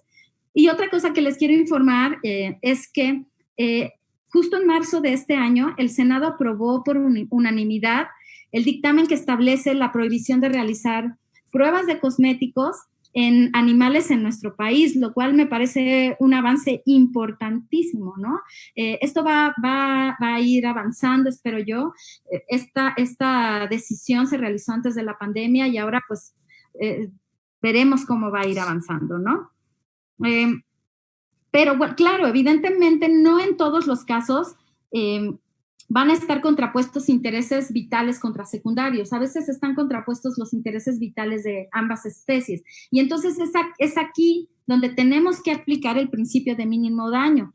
Claro, vamos a utilizar a los animales, pero tratando de dañarlos lo menos posible. Y entonces vamos a procurar proporcionarles una vida agradable, procurando estos métodos diagnósticos o terapéuticos menos invasivos y riesgosos, disminuyendo su sufrimiento y dándoles una muerte lo menos invasiva o dolorosa posible. Tampoco debemos divertirnos con ellos jugando, por ejemplo, en las prácticas y nunca abandonarlos durante un experimento. O sea, igual los tenemos ahí en el bioterio, pero no nos asomamos a ver si tienen agua, suficiente comida, si están limpios. Estas son actitudes negligentes, digamos, por parte de los que llevan a cabo el experimento. El último principio, me estoy saltando el último principio. Después, también se puede aplicar el principio de justicia restitutiva, es decir, se puede beneficiar a los animales restaurando su salud o devolviéndoles el equilibrio después del daño causado. Ok, lo vamos a enfermar, pero ahora, ya que terminé el experimento y obtuve resultados, entonces sí, lo puedo tratar, mejorar su salud y no necesariamente tiene que morir, sobre todo si no se le inoculó algún agente infecto contagioso. Entonces,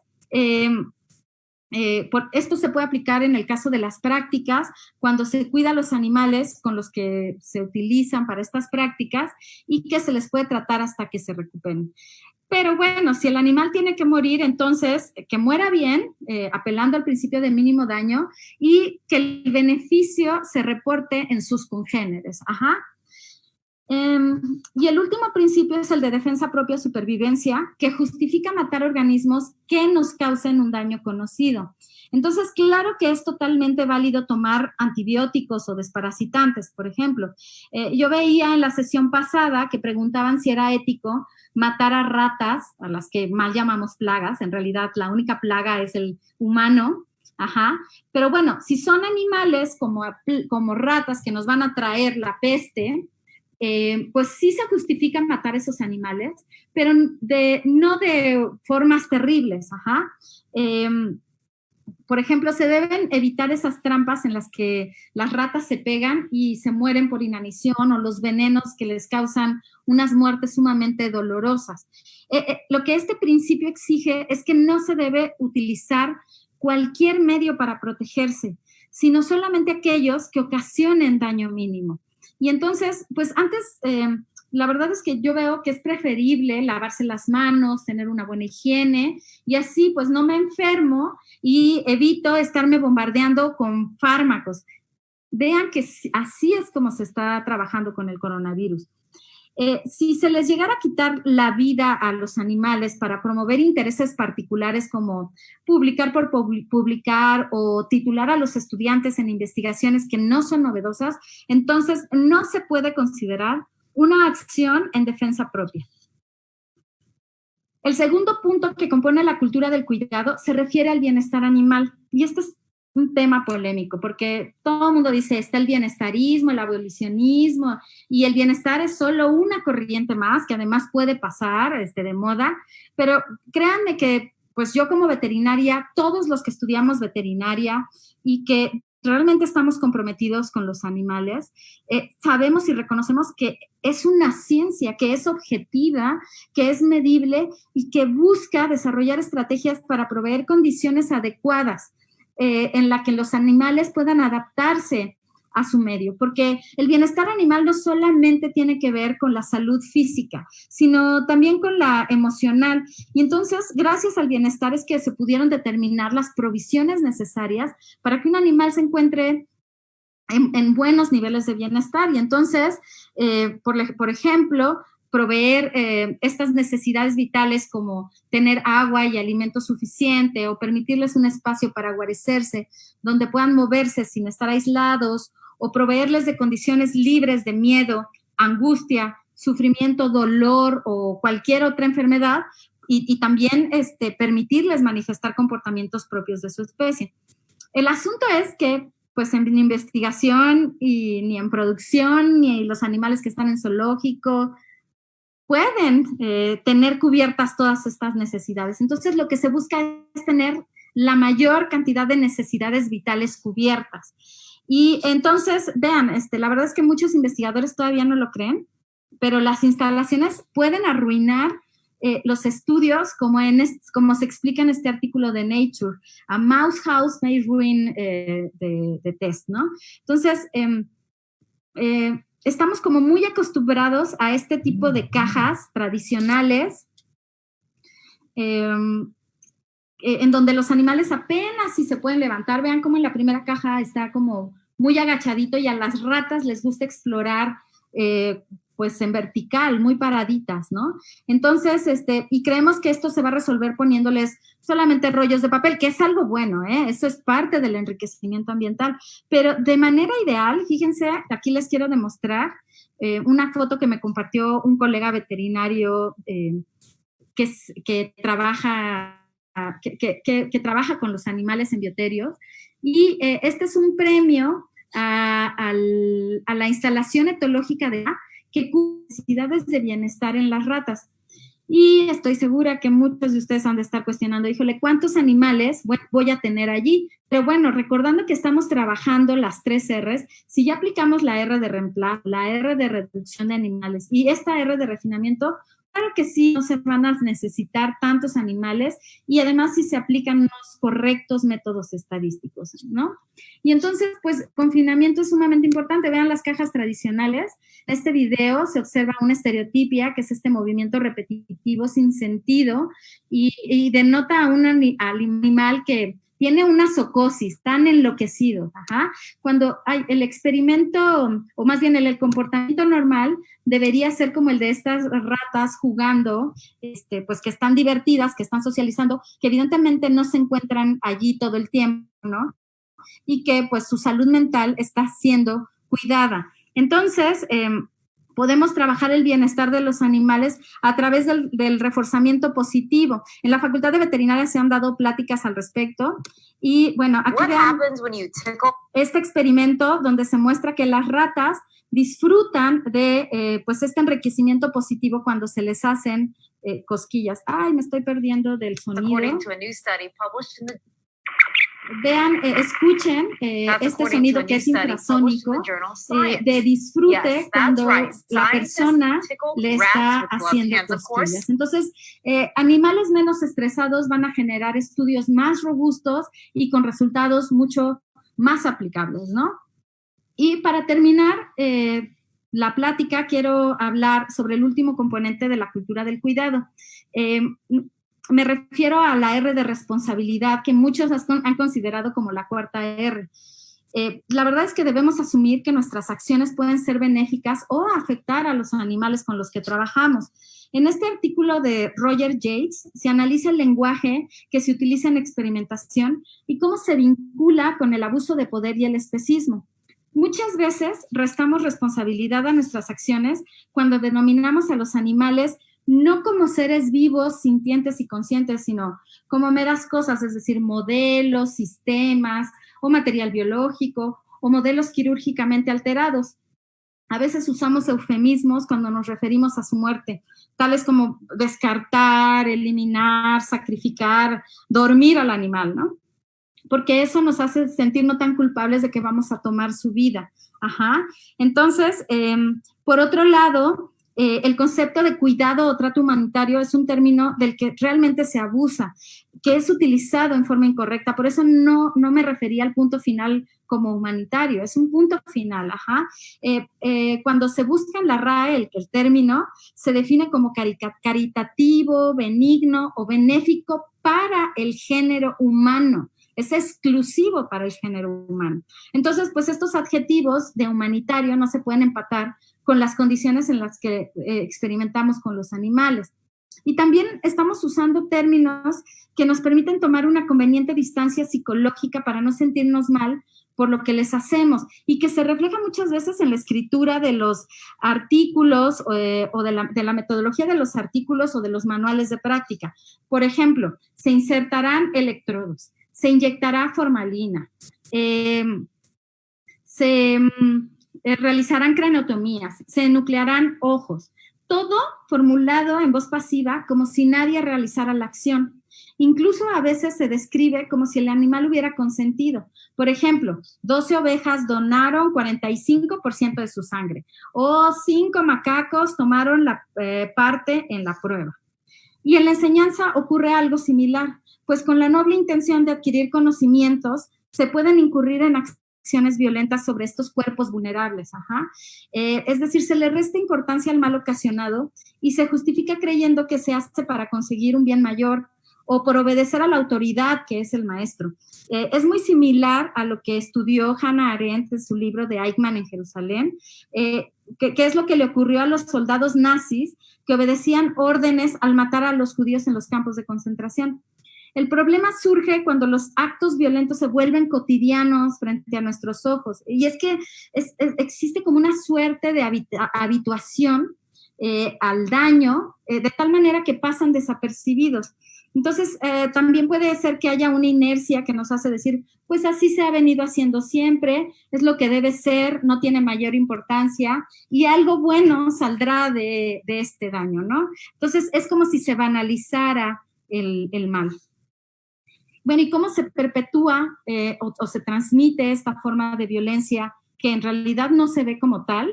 A través del currículum oculto. El currículum oculto es este marco de valores o creencias que moldean las actitudes y las conductas de los alumnos y que son transmitidos por el maestro o sus comentarios que a veces hacen sin intención. Esa es la realidad.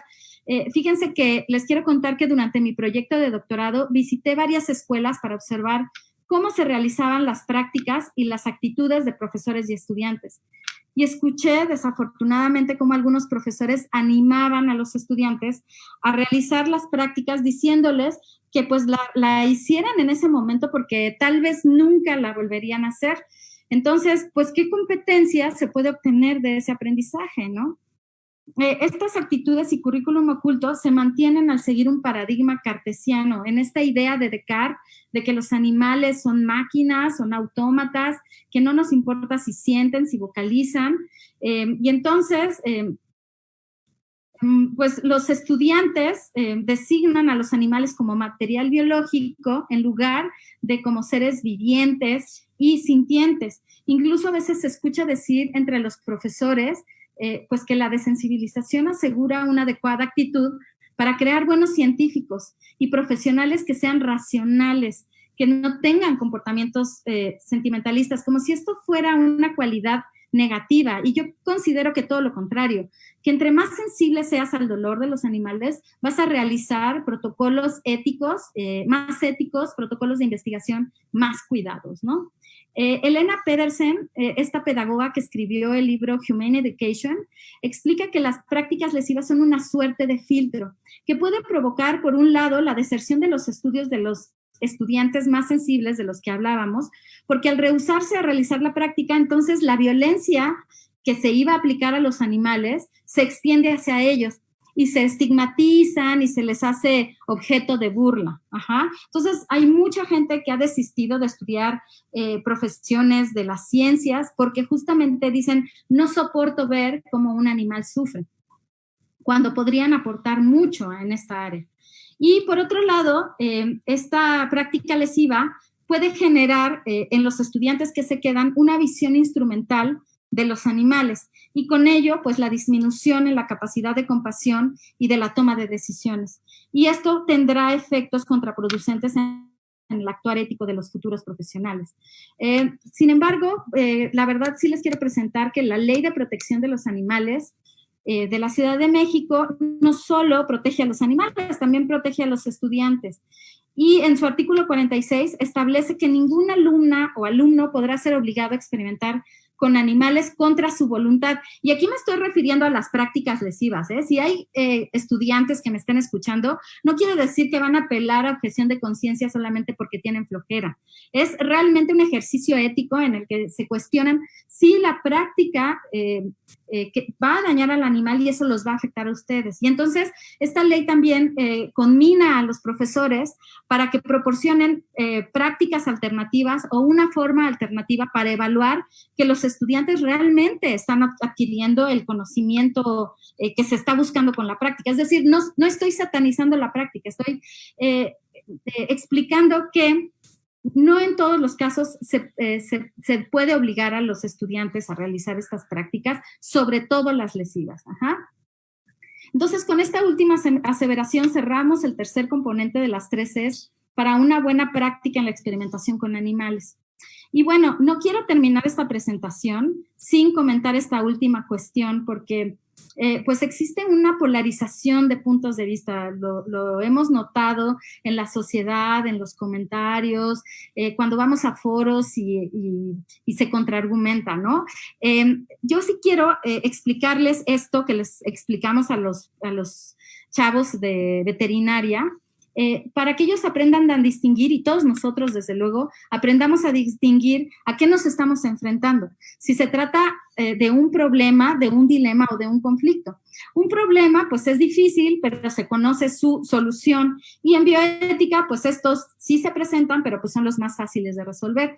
Sin embargo, los dilemas son más complicados porque la solución no es sencilla. Puede haber múltiples opciones. Entonces, la verdad es que los temas de alimentación con animales y la experimentación con animales pertenecen a este campo. Son cuestiones sumamente dilemáticas. Ajá. Y la verdad es que, pues, yo considero que la polarización de argumentos no ayuda a buscar una solución al dilema.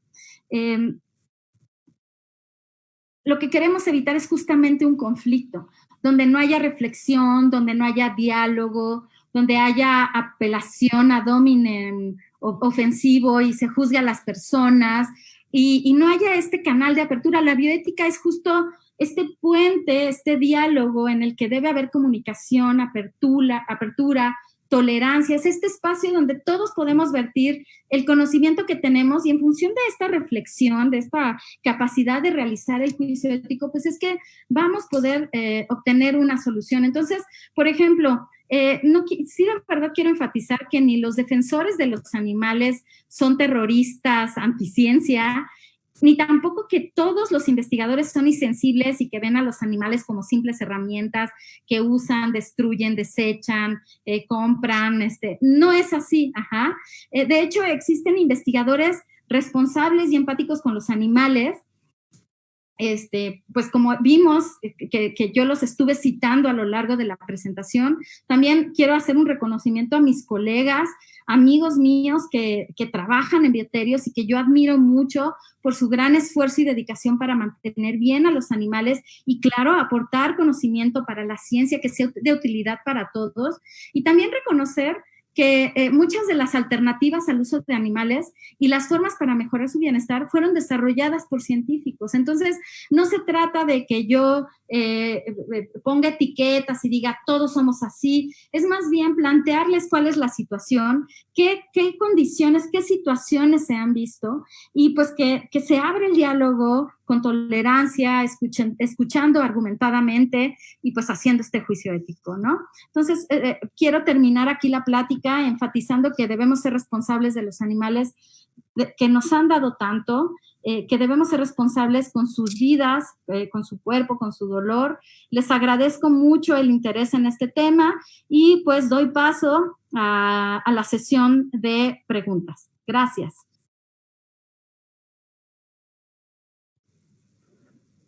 Bueno, hola.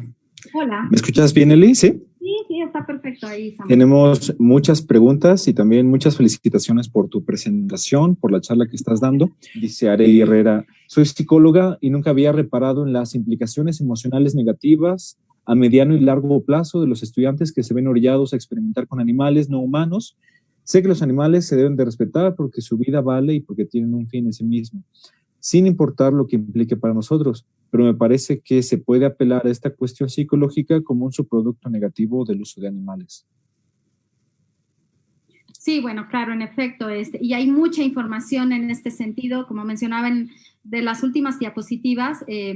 Elena Pedersen ha escrito mucho al respecto. Si ustedes buscan la revista de estudios críticos, la revista latinoamericana de estudios críticos animales, allí también hay mucha información en torno a, bueno, Elena Pedersen publica allí. He visto varios de sus artículos y hay otros colegas, psicólogos, sociólogos, antropólogos que han hablado sobre pues, los efectos psicológicos del uso de animales en la investigación y en muchas otras prácticas donde los utilizamos. ¿Sí? Gracias, Ariel. Nos escribe Paola Sabina Contreras. Doctora, ya habló de sustituir a animales en el caso de enseñanza en medicina veterinaria y zootecnia. ¿Qué podría hacerse con la enseñanza en medicina humana, en donde siguen abriendo conejos o perros para hacer la paroscopía exploratoria? Sí, bueno, mira, así como este modelo de perro, también se podría tener un modelo de conejo o de humano, qué mejor, ¿no?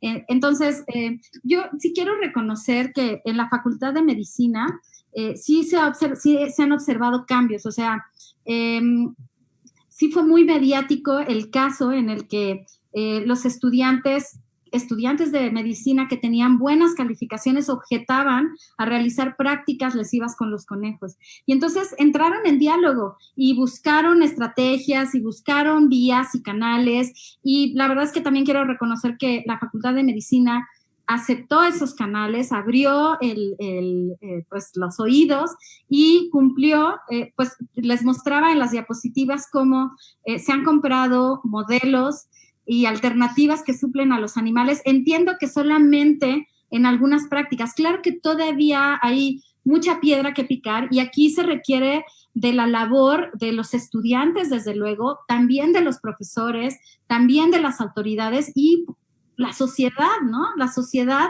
que puede exigir que para actividades que no sean necesarias se dejen de utilizar y maltratar a los animales. Y bueno, bien, te invito a que asistas a que si se lleva a cabo cuando termine la pandemia, asistas a estos eventos de simulación de CIMEX, donde de verdad hay unas alternativas impresionantes. Te puedes meter a cuestiones de realidad virtual. De hecho, en la UNAM está la computadora, la supercomputadora Ixtli, ¿no? Se llama. Y entiendo que ahí se estaban desarrollando proyectos para diseñar, junto con médicos, veterinarios, pues modelos donde el estudiante pudiera entrar y mover estructuras y estudiar condiciones patológicas. Desafortunadamente no han progresado estos estudios, pero yo creo que sí, pugnamos como sociedad, como universitarios, para que se terminen estos proyectos o se busquen en otro lado o se compren, pues yo creo que sí se puede lograr mucho. Gracias, Paola. Eli, nos pregunta Tania Puig, ¿cuál es el proceso para donar un animal de compañía? ¿Me escuchas? Sí, es que no escucho el nombre, pero sí escucho la pregunta. Sí, nos escribe Tania Puig. ¿Cuál es el proceso para donar un animal de compañía que haya fallecido para fines de contribuir a la educación? Bueno, pues qué bueno que lo preguntas. También tengo que enviarles en ese archivo de información que les voy a transmitir el método para donar cadáveres para entrenamiento quirúrgico. Y eso se hace mucho en Estados Unidos. Y el procedimiento es firmar una carta de consentimiento informado por parte del tutor en el que dona al animal. Y además es un proceso bonito porque el animal se utiliza por los estudiantes, pero también digamos que al tutor que donó al animal no se le cobra, por así decirlo, ni la necropsia, ni la incineración, se le devuelven sus cenizas. En algunas universidades incluso se les llegan a dar como unos reconocimientos. Agradecemos a Moro por el apoyo en la enseñanza para los estudiantes y a su tutor por donarlo, bla, bla, bla.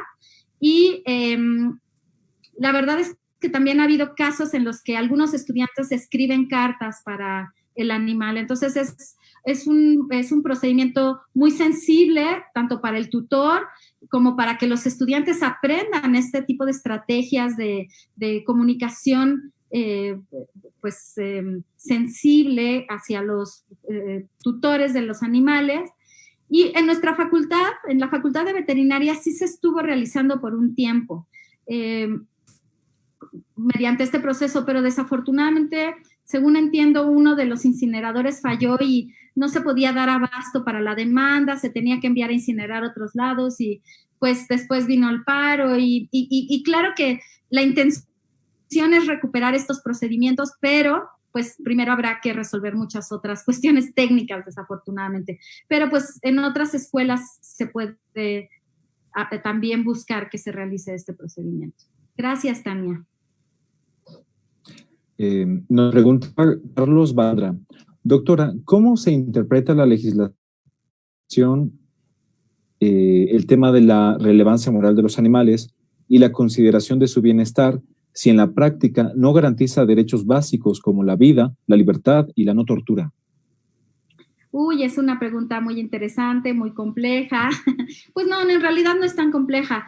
Lo que pasa es que tenemos la idea y tenemos esta actitud muy triste de que las leyes se hicieron para romperse, ¿no? Entonces están ahí muchas leyes que nos conminan a no ser corruptos, a respetar al peatón, las señales de tránsito y desde luego a respetar a los animales y considerarlos como seres vivientes. Cualquiera que se haya involucrado con un animal como animal de compañía, o sea, que hayan tenido a sus animales de compañía o que hayan trabajado con ellos en los bioterios o en un zoológico o en cualquier sitio, se da cuenta de que detrás de esos ojos, de esa mirada, hay una mente, que hay una personalidad y que claro que tienen un valor intrínseco y inherente. Y a mí me parece que es de reconocer que ya en la Constitución de la Ciudad de México se reconozca a los animales como seres vivos, sintientes, conscientes, que son sujetos de consideración moral y que todos debemos tutelarlos y preocuparnos por su bienestar. Y claro que en letras pareciera muy bonito y todo el mundo critica, no se lleva a cabo, pero para que se lograra este avance, este paso, créanme que se requirió del trabajo, de la discusión, de los aportes de muchos de mis colegas, a los cuales, por cierto, les doy todo el reconocimiento, los felicito, y que yo creo que esto sienta las bases, porque claro que esto es solamente en la Ciudad de México, pero esto se puede extender a nivel federal. Bueno, Carlos, yo creo que el cumplimiento de la legislación empieza por uno, y si uno empieza a respetar a los animales y empieza a decidir que ya no quiere experimentar con ellos en situaciones que les causan dolor, y si se lo solicita al profesor de manera tranquila, sin causar un conflicto, y si además se vuelve profesor o investigador, pues este efecto se va a ir ampliando, se va a ir extendiendo. Entonces, creo yo que la interpretación de las normas para este y para muchos otros casos siempre es a conveniencia, pero ya están allí plasmadas, y a mí me parece que hablando desde la bioética, a diferencia de la ley, no obliga a las personas. Claro que la ley está para eso, ¿no? Para sancionar, y hay sanciones, pero a mí me gustaría más que fuera más por el rumbo de que las personas hicieran esta reflexión, esta evaluación, esta introspección de lo que es correcto o no, y que nadie de forma heterónoma les tuviera que obligar y decir y recordar, esto está mal, ¿no? Sino que todos empezáramos a actuar de forma correcta. Gracias, Carlos. Espero que haya resuelto un poco la pregunta. Nos pregunta Liliana Carolina, ¿qué podemos hacer si en la universidad en la que estamos no existe un comité de bioética que revise los proyectos o no se le da la importancia debida? Ah, qué bien. Bueno, es muy importante esto porque de verdad sí creo que haya muchos lugares donde todavía no hay CICUALES.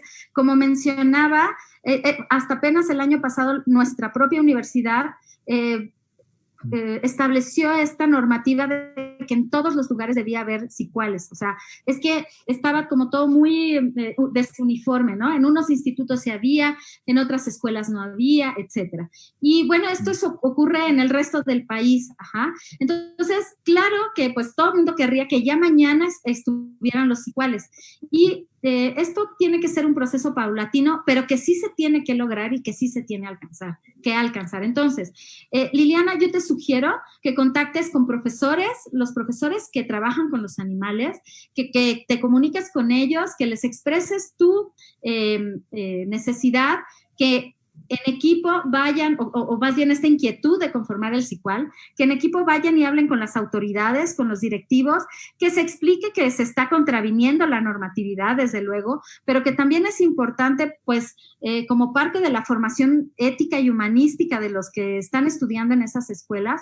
Y la verdad es que, por ejemplo, a lo mejor va a sonar a comercial, pero el PUB tiene cursos, sobre todo los presenciales, que son más exhaustivos, en donde podemos explicarles el procedimiento y guiarles para cómo se deben constituir los CICUALes, porque se tiene que dar aviso de notificación para empezar a funcionar, para que los bioterios puedan funcionar por parte de la Senacica, y entonces es todo un proceso en donde, claro, requiere ciertos documentos, ciertos avales, los responsables, la conformación del comité, etcétera, ¿no? Entonces, ¿cómo va a funcionar el comité? ¿Cuál va a ser la política del comité? Etcétera. Y entonces, esto se puede guiar a través del PUB y, pues claro, a través de cualquier médico veterinario certificado en animales de laboratorio que conocen todo este proceso. Nos pregunta también... Ay, se me fue la pregunta, Eli. No te preocupes. Aquí está. Frente al COVID-19, ¿cómo se está sensibilizando a la población a visibilizar el sufrimiento al que han sido sujetos los animales? Ejemplo, quema de murciélagos, y tener mayor ampliación de consideración moral hacia los animales no humanos.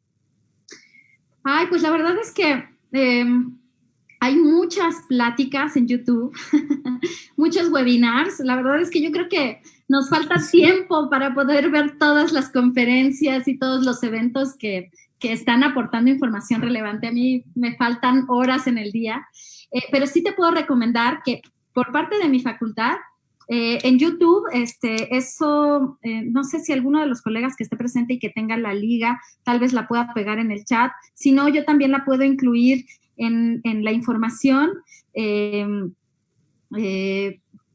Dieron una conferencia sumamente interesante sobre enfermedades emergentes y cómo es que no se debe satanizar a los murciélagos, ni a los pangolines, ni a los insectos, ni a las ratas, ¿no? Lo que más bien tendríamos que tomar una conciencia de cómo es que los humanos estamos actuando y cómo es que, cómo deberíamos cambiar nuestros hábitos de consumo, ¿no? Pero sí que hay muchísima información en este sentido y de verdad me comprometo a compartir esa liga de una plática de 2 horas súper interesante, altamente recomendable, por expertos de la Facultad de Veterinaria y biólogos. Muy bien, Eli. Nos pregunta también, en el sentido de la pregunta anterior, nos pregunta Dolores Amudio, si el CICUAL se debe de dar de alta ante alguna institución o solo debe de ser interno.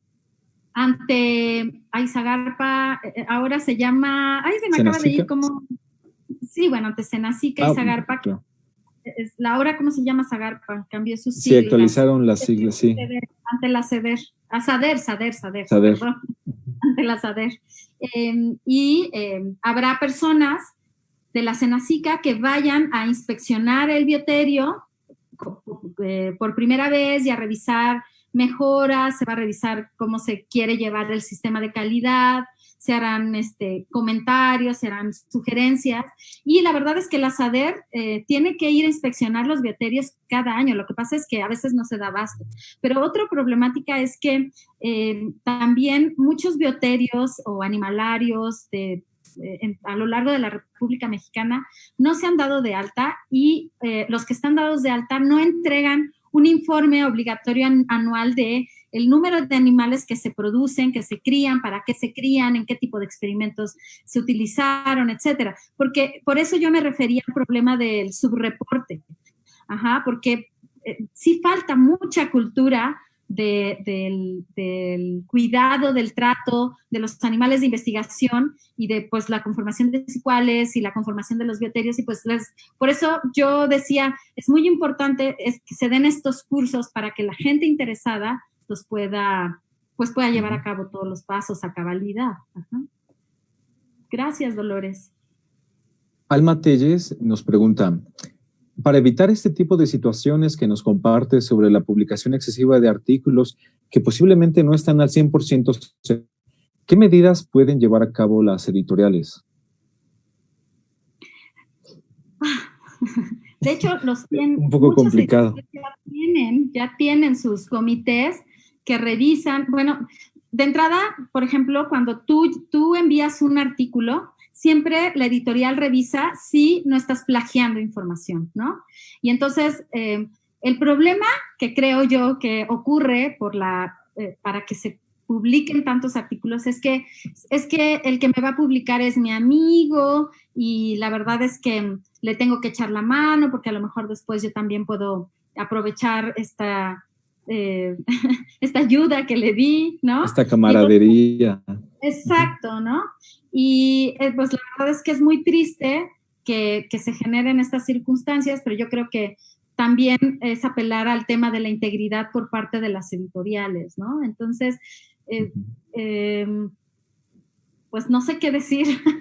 Ojalá tuviera la respuesta correcta y decir, hay que sancionar a todos y entonces, como les vamos a cobrar mucho dinero, lo van a evitar. Pues la verdad es que no lo sabemos. Pero de verdad, yo creo que yo no estaría en la bioética si no estuviera convencida de que se puede cambiar actitudes, comportamientos y que, pues que claro que hay muchas formas de ayudar a los humanos y a los animales y de evitar este tipo de prácticas fraudulentas, ¿no?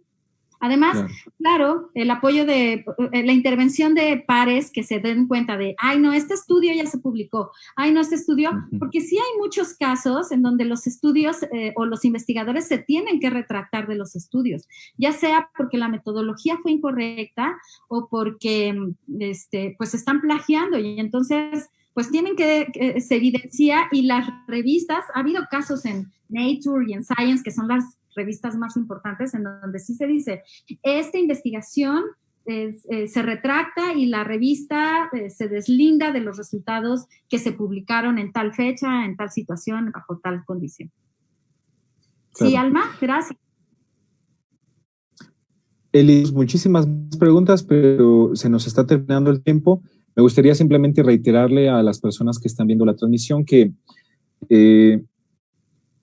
registren su asistencia en la página de registro, en la descripción del formulario, viene el link a la carpeta de Dropbox de la que has estado hablando, donde están compartidos los materiales de lectura de la sesión 1, de la sesión de hoy.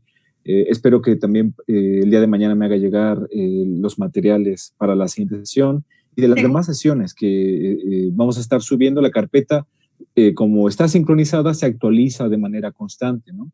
Entonces, si tú nos vas a enviar también más adelante algunos de los materiales que ya dijiste que ibas a agregar, los vamos a compartir también por ese medio.